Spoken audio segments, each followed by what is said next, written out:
కేసీఆర్ పట్టించుకోలేదు. కేటీఆర్ తనని అవమానించాడు. తన కుటుంబమే తనని అవమానించింది, తనని ఇబ్బంది పెట్టింది, తన ఎదుగుదలని తొక్కేసింది అంటూ మండలి సాక్షిగా కంటతడి పెట్టి బయటకొచ్చిన తర్వాత కవితకి ఎగబడి జనమొస్తారని భావించింది.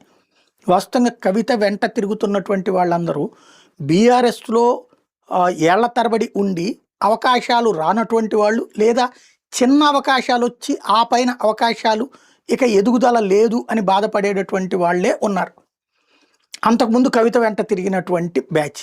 అంతే తప్పించి జనమందరూ ఆమె పట్ల సానుభూతితో ఎగబడి వస్తున్నటువంటి దాఖలాలు లేవు. ఈమె వ్యక్తిగతంగా ఎవరెవరిళ్ళకి వెళ్ళిందో అట్లాంటి వాళ్ళు వచ్చి ఒకరోజు పరామర్శిస్తారు. ఇది రాజకీయంగా ప్రకంపనలు ఏమీ లేదు.